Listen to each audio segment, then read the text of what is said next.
Patrice Correa, bonsoir.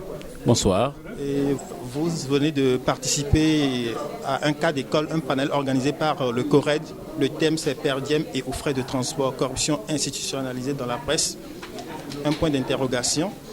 Comment répondez-vous à la question?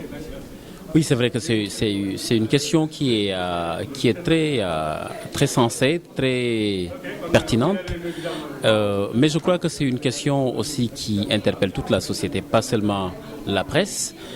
Tous les secteurs de la société sont interpellés par les formes de corruption, parce qu'il y en a plusieurs. En l'occurrence, là, on parle des per diem qui posent problème à plusieurs niveaux.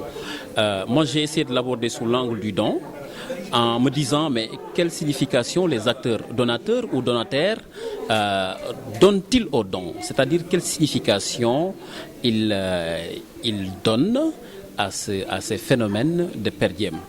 Or, il me semble bien que si on n'a pas réglé ces questions, eh bien, on ne pourra pas suffisamment lutter efficacement.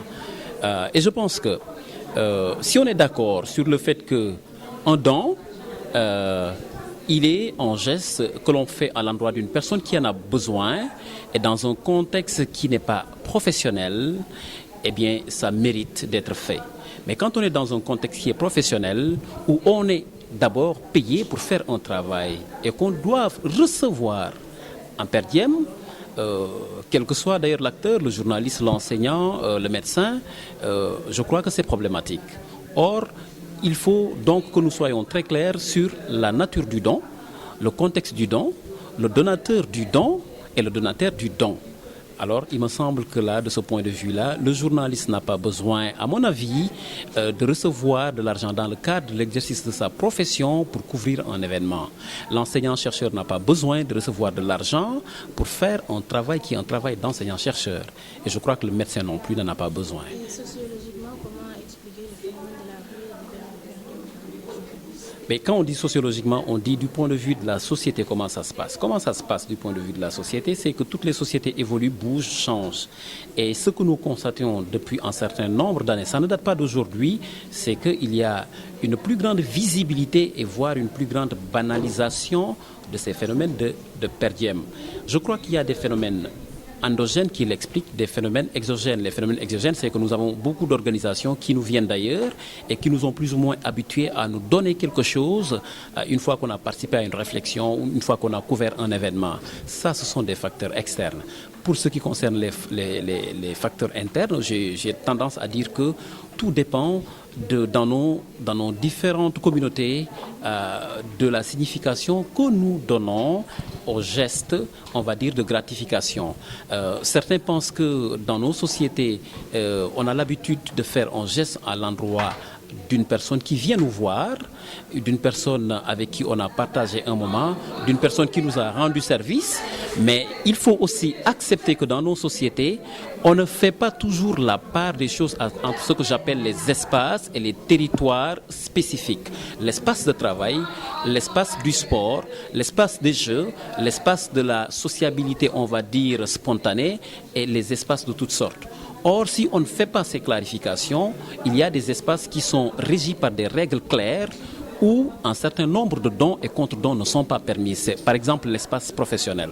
Donc j'ai l'impression que dans nos sociétés, la notion de règle au sens juridique du terme, la notion, on va dire, de normes, de réglementation a tendance à perdre, on va dire, de sa vigueur au profit des gestes et des actes de la vie de tous les jours qui s'invitent dans des institutions instituées et instituantes. Justement, Patrice Correa, parlant du per diem, Jean Messa dit qu'il ne s'agit pas que le journalier rejette de manière systématique le per diem.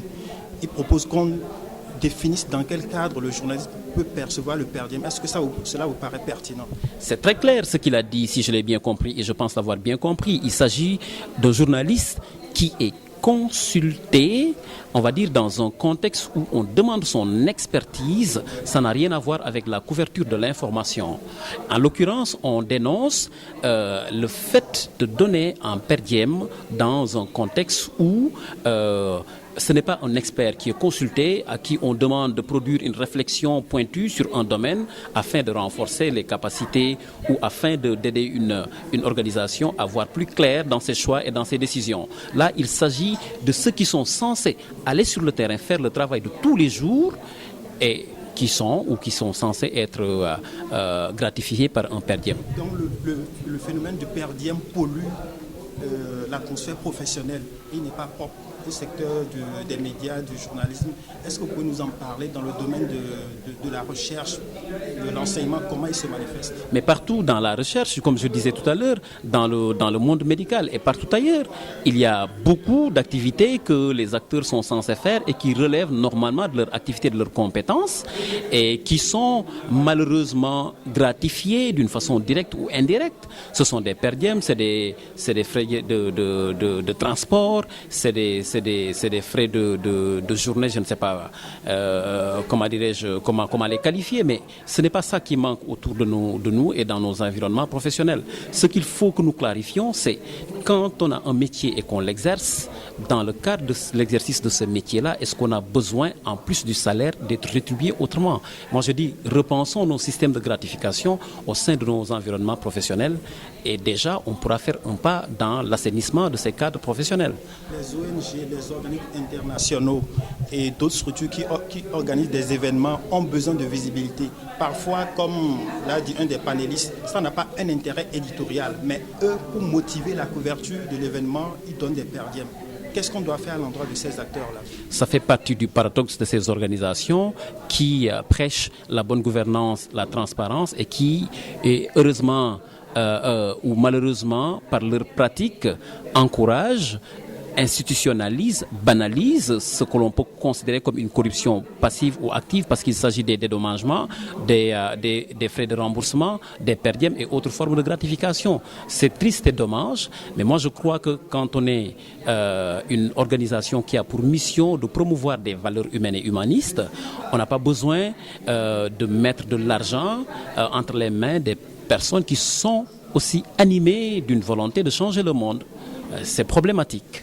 Il faudrait en tout cas repenser, c'est pour ça que j'ai appelé à un débat ouvert où tous ces acteurs seraient présents et chacun, à partir de sa position et de son expérience, peut nous dire l'idée qu'il se fait d'un don, qu'il se fait d'un per diem, qu'il se fait d'un acte de gratification. Ce serait intéressant afin qu'on puisse arrondir les angles. Quelle suite faut-il donner à cette rencontre, à votre avis?